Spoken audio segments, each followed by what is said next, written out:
What is up, dudes and lady dudes? Welcome back to Just Nuts, another day of Yu-Gi-Oh! News. I'm loving it, okay? We have Duelist-Pack, Duelist of the Whirlwind, revealed here today. For some reason, it didn't get revealed with the sleeves, but here we go. The next one, the next Duelist-Pack is set to release May 22nd, 2021 for the OCG. Keep in mind that's the OCG, so we're still 4 months away from them getting it, and then we'll get it, probably a couple months after that. But still, it's still exciting news to hear. It'll contain new cards to power up the decks of 3 wind attribute monster using Duelist. Okay, I'm actually lit on this, man. Alright, listen. I made a video like 2 years ago talking about wind and why wind is like the least supported attribute in all of Yu-Gi-Oh! For some reason, Konami does not make a lot of wind cards, although I think they could make a lot more. Same thing with water and fire. They're a little bit underdeveloped as well, but wind is the biggest one, right? You have light, dark, fire, water, earth. Those are okay. And then wind. Wind is always the one left in the dust. So I'm so happy that we're getting 3 archetypes with hopefully big buffs here. Probably 5+ cards for each archetype is so clean. Almost like they're getting their whole own structure deck with a bunch of new cards. I'm about it. Okay, so I went and did a bunch of research last night, probably like an hour and a half of research, literally looking at every wind card in Yu-Gi-Oh! And what wind archetypes exist. Then I went through and looked at which ones were in the anime with a prominent character, because you have to keep in mind, this is a duelist pack, okay? This isn't just, a wind attribute deck that they wanted to throw in there. So there are decks that are cool, that would be cool here, but they weren't in the anime, they don't have a prominent character, so they can't really market it for the duelist pack, right? So I went through and I did a bunch of research, okay, which brought us here, okay? The first section here, I'm going to start off with, I have some notes I'm looking at. These are the windy boys, or the wind decks that just weren't in the anime, at all, right? So FAs, that's a TCG exclusive archetype. Magispectors, I would have loved Magispector support. That would have been so cool. Although, to be honest, the only Magispector support they need is for Kieran to come off the ban list.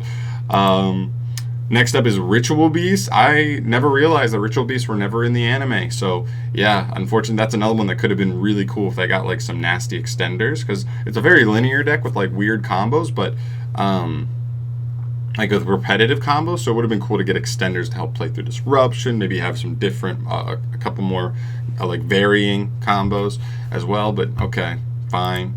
And then Chino birds also are the other wind archetype that's never really been in the game, in the show itself. So that's the first section. Those can pretty much be crossed off. Next up, we have the no name windy boys. So none of these decks had a character prominent enough where it would make sense for the duelist pack, right? Because they want to put characters that a lot of people probably know, and that's oh shoot, I know her, put her right on the front in the cover and with her new monster, and you're like, oh sweet, that's awesome.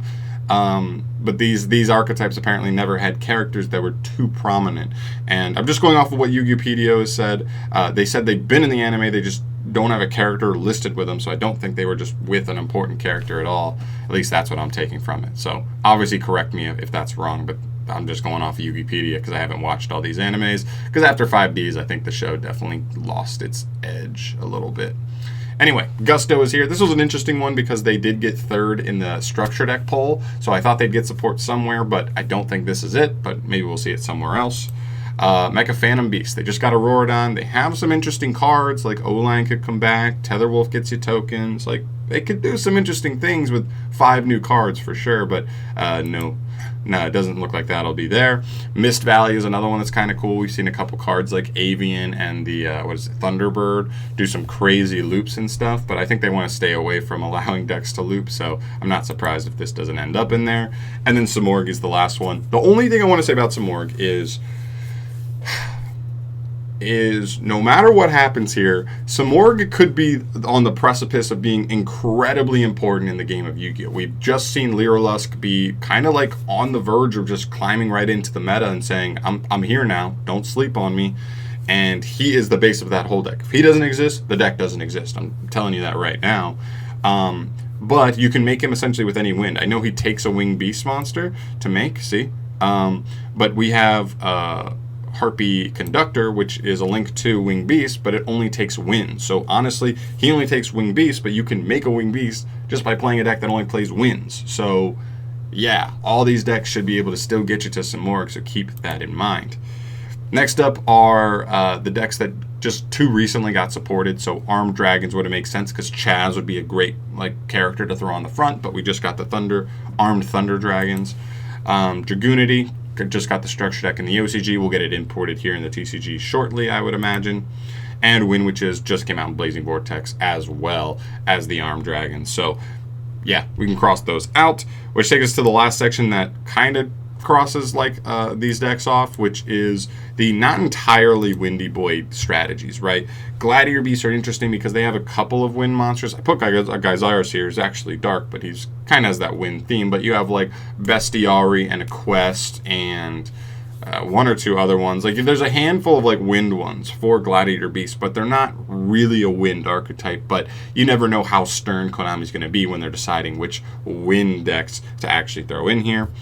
And then kind of in the same vein as Heraldic Beasts, they have a handful of wind monsters, but then they also have some dragons and earth monsters and light monsters, so they're not entirely wind, but again, you never know how strict Konami's going to be with the with the wind attribute theme here. So technically they could end up there. They both have characters that play them in the show, so we'll just have to see what happens.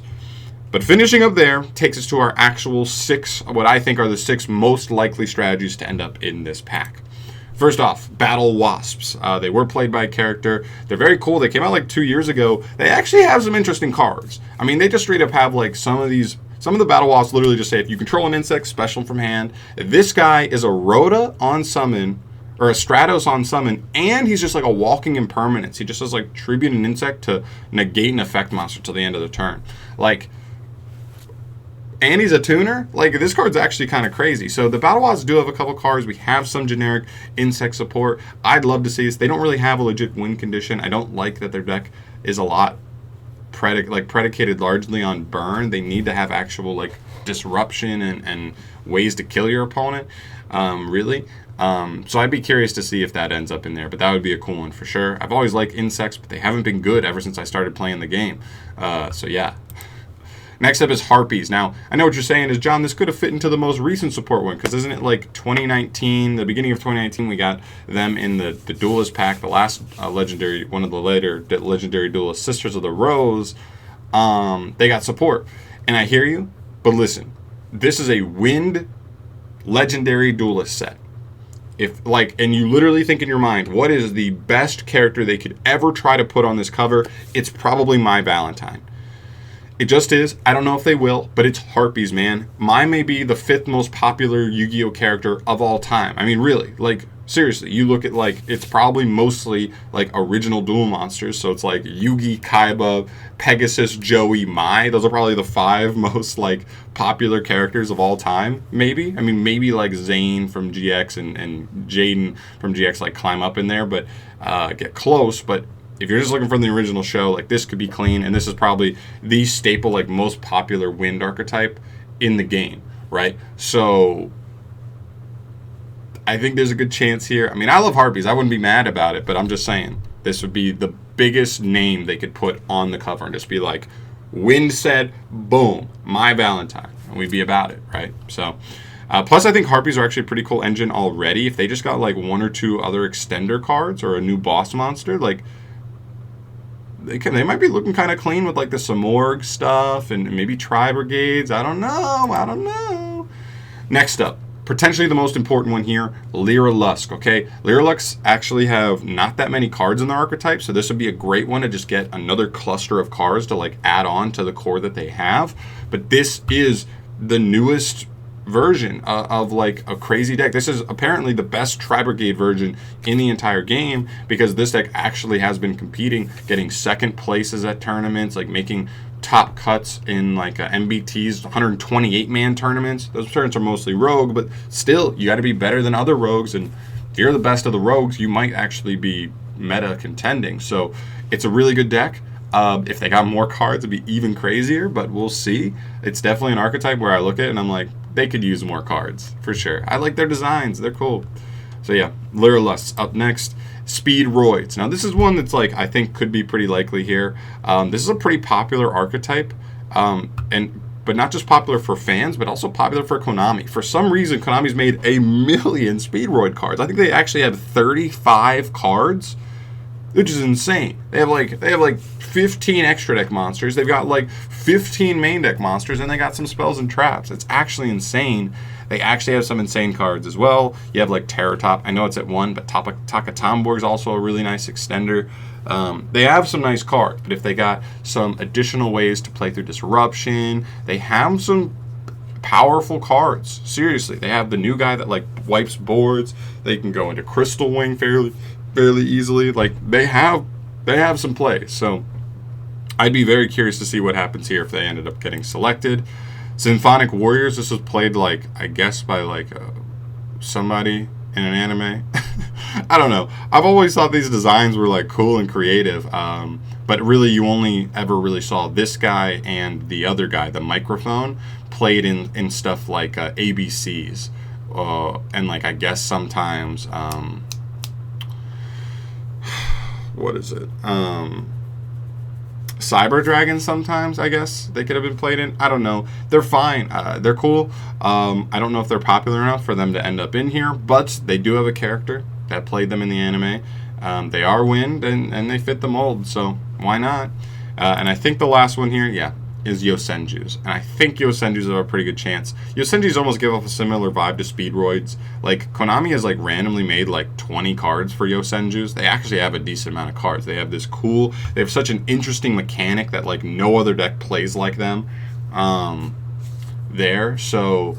They have a really interesting mechanic. They even use like weirdly pendulum monsters that actually aren't that bad. They actually do some cool things. So I'd be curious what route they'd try and go with a deck like this, because this is one of those decks with a high ceiling. When it pops off, oh man, it pops off. But I think over the years, like, it has become a little bit fragile as far as just like the right hand trap on the right monster can kind of put you in a tough spot. So we'll see. But they're definitely another cool one. So that's what I think. I think these 6 decks, yosenjus, Symphonic Warriors, Speedroids, Lira Lusk, Harpies, and Battle Wasps, I think those are really the 6 that make the most sense as far as this next Duelist-Pack goes. We'll obviously have to wait and see. We always know that there's sometimes like weird things that they just make an archetype out of nothing.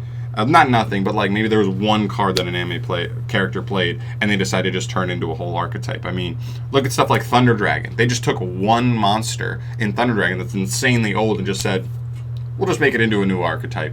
And it became a tier 1 best deck in the game, right? So we'll see. There could be random other outliers that we just can't see coming, but I think these are pretty likely to end up in here. But I want to hear your thoughts down below. 1, do you think there's anything I missed here?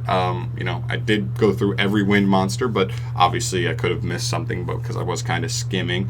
And 2, which one of these would you be most excited for, of these final 6? I don't think the other ones really make that much sense, but of these final 6, which one would you be the most excited to end up in here? I think my pick as of right now is probably Battle Wasps, Harpies, or Lira Lusk. Like, I'm only scared of Lira Lusk because they're already like acting like a tier 1 deck right now.